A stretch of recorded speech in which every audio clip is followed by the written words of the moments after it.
Glória a vós, o Senhor. Que as palavras do Santo Evangelho perdoem os nossos pecados, em nome do Pai, do Filho e do Espírito Santo. Amém. Se vos perseguem por causa de mim, não esqueçais o porquê.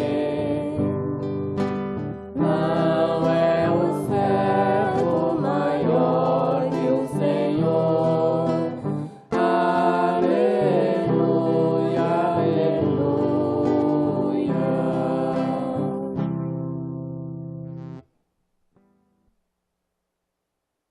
Caro irmão Luiz, queridos irmãos e irmãs em Jesus Cristo, hoje há tantas coisas para se falar, tantas colocações que foram feitas no início aqui dessa celebração, a bela carta do amigo, a bela história de Santa Maria Madalena, a fantástica leitura do Evangelho e as outras leituras, e todos nós aqui. Vamos começar lá no final do Evangelho, no penúltimo versículo. E depois os lançarão na fornalha de fogo, e ali haverá choro e ranger de dentes. No mundo em que nós estamos vivendo, e que alguns já estão até dizendo que este lugar de fogo não existe, e que todos são salvos indistintamente, sem esforço algum, alguém um dia teve a visão, como diz o padre Paulo Ricardo, teve uma visão em que ela viu que o lugar dela existia no inferno. E que todos nós temos um lugarzinho lá no inferno. Ela dizia isto para nós. E se nós hoje olharmos, essa pessoa seria altamente criticada, altamente denunciada, chamada de louca, de tantas outras coisas. Mas esta pessoa não é nada mais do que Santa Teresa de Ávila. Então vejam, quando ela diz isso, e ela se trata exatamente do sangue de Jesus, que nos restaurou, que nos recuperou, que pagou o preço com o seu sangue. Por isso nós falamos preciosíssimo sangue de Jesus. É isso que custou. Mas ela também viu o seu lugar no céu, aonde ela estaria, aonde ela iria, ela teve essa graça.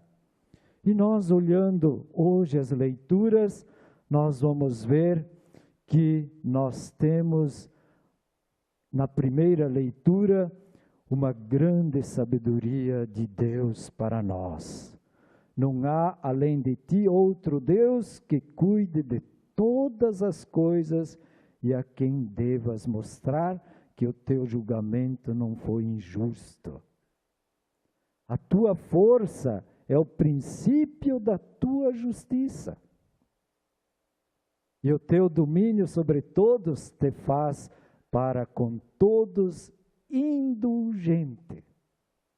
Mostras a tua força a quem não crê na perfeição do teu poder. E nos que te conhecem, castigas o seu atrevimento. No entanto, dominando tua própria força, julgas com clemência. E nos governas com grande consideração, pois quando quiseres, está ao teu alcance fazer uso do teu poder. Quando nós encontramos essa leitura, o povo de Israel chegou lá na terra prometida e encontrou tantos outros povos, guerra daqui, guerra de lá, tanta coisa. Será que Deus não podia ter feito bem simples? Mas deu tempo para todos. Ali já estava o joio e o trigo.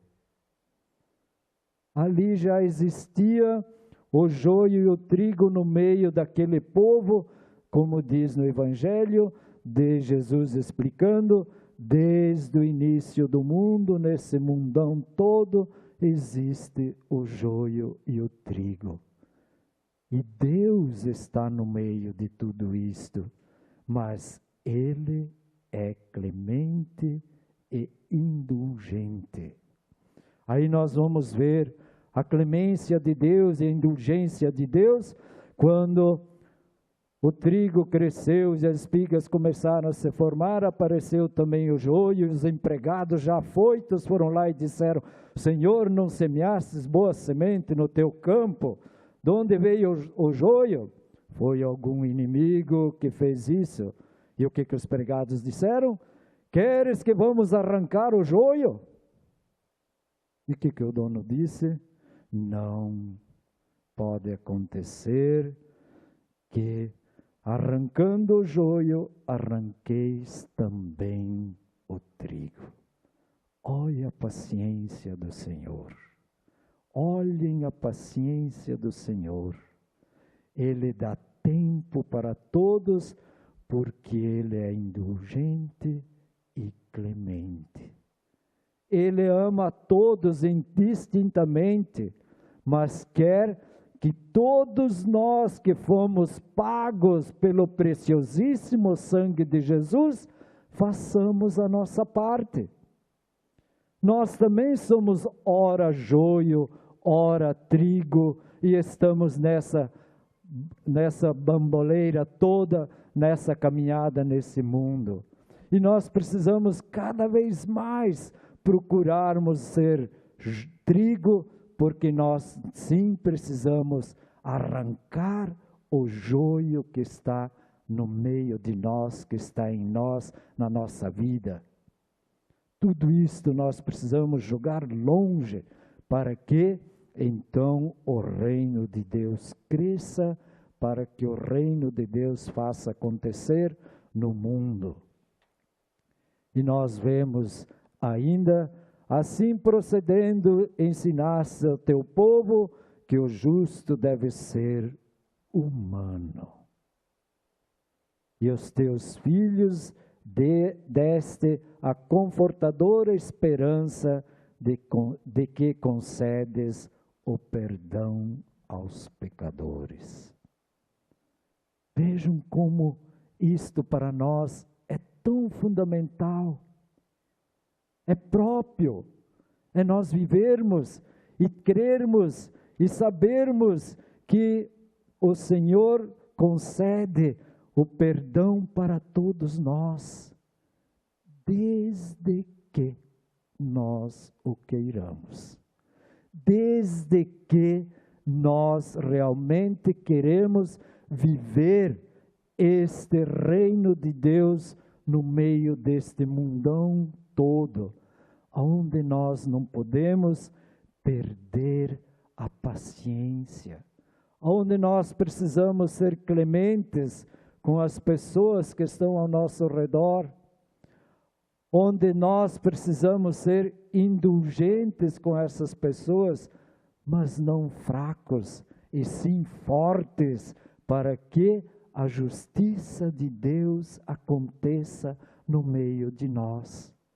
Assim nós precisamos buscar constantemente este Deus que nos deu a vida, que mandou o Espírito que vem em socorro da nossa fraqueza, como São Paulo diz, pois nós não sabemos o que pedir, nem como pedir, e é o próprio Espírito que intercede em nosso favor com gemidos inefáveis. E aquele que penetra o íntimo dos corações sabe qual é a intenção do Espírito, pois é sempre segundo Deus, que o Espírito intercede em favor dos santos. Quem é santo? Quem é santo? Quem é santo? Todos aqueles que vivem apartados do pecado. Todos aqueles que renunciam ao pecado e vivem e procuram buscar e viver a graça, a presença de Deus no meio de nós. Assim nós vemos, assim acontece como a parábola, a pequena parábola